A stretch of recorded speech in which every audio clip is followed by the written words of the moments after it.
Evolution. We all know that it has something to do with gradual change in life over time. You know, like how giraffes slowly stretch out their necks from the time they're born until later in life. No, actually, that's completely wrong. Although it is what some used to think. That is, until a few key scientists came along and demonstrated that evolution was inherently generational. I'm sure we've all heard of Darwin, as he is considered the primary person to have discovered and explained evolution. However, there were many figures before his time that set the stage for him to make his grand discoveries. One such scientist was Gregor Mendel. Considered by many to be the father of genetics, Mendel experimented with pea plants, which led him to discover that there was a passing of traits from a parent to an offspring, even working out such characteristics as alleles, wherein the alleles for a trait in sexual reproduction manifest themselves in an offspring, depending on whether they are both dominant, both recessive, or a combination of the two. Although scientists would not know about DNA until around the 1950s, Mendel discovered fundamental biological laws on inheritance that are still used by biologists today. Charles Darwin is said to have originally come up with the idea of evolution while voyaging on the HMS Beagle, in particular observing all of the natural wildlife on the Galapagos Islands, as well as observing the varieties of birds that could be bred by humans, gave him that spark which led to making the connection between humans controlling for traits, later dubbed artificial selection, and nature controlling for traits, which itself was named natural selection. Natural selection requires a few key components to work. First, there is the mutation, which is a miscopied gene in a DNA sequence. We have thousands of genes, and reproduction happens all the time, so it's no surprise that there is a mistake every once in a while. But while mutations, as well as genetic recombination between parents' DNA, do provide a mechanism for change to the genetic code across generations, these changes can accomplish very little progress without a process by which to select for certain genes over others. This idea that certain genes were more beneficial to others was the mechanism that Darwin needed to make his theory work. Ultimately, the one driving force behind natural selection is the benefit to reproduction that a gene offers.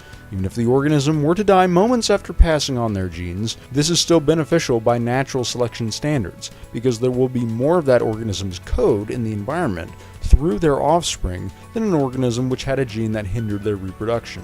Practically speaking, however, we usually include survival in the mix as an almost equally important trait to possess. The reason is rather obvious. If an individual is less likely to survive, then generally it is less likely to be able to reproduce. You can't really decide to have offspring once you've already kicked the bucket. Thus, survival and reproduction are considered the most important factors in understanding evolution by natural selection. What's really interesting is that in the modern day, you can actually create formulae to predict evolution. Take the study involving mice from different environments. Fur color is clearly a beneficial trait to survival and reproduction due to it camouflaging them from birds, which are a common predator of the mice.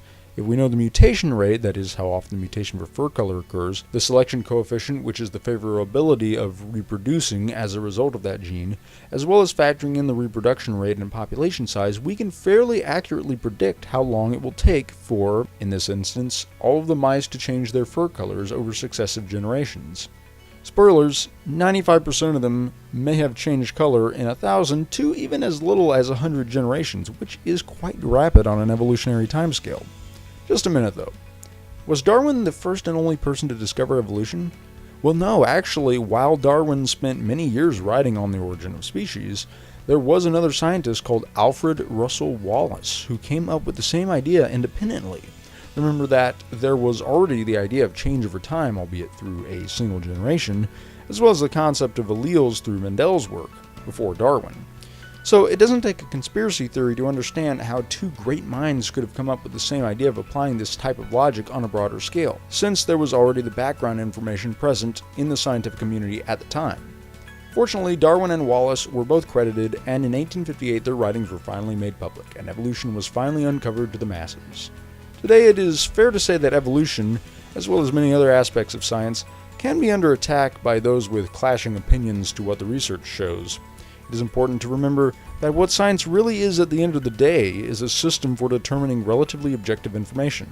And while nothing in science is beyond being disproven by further research, Evolution has solidified itself as one of the hallmark theories in science, providing an explanation that is both all-encompassing as well as reasonably easy to understand at its core. It creates little controversy within the scientific community. Evolution is a fact, not an opinion. We as a scientifically minded generation need to take it upon ourselves to use the knowledge we obtain through science to educate the masses so that these aforementioned misconceptions do not shroud our cultural discussions on a variety of issues. Those with knowledge on their side are always at an advantage, so go out and challenge yourself. Even if you don't understand it all, that's okay. Learning is one of the most interesting and useful aspects of life.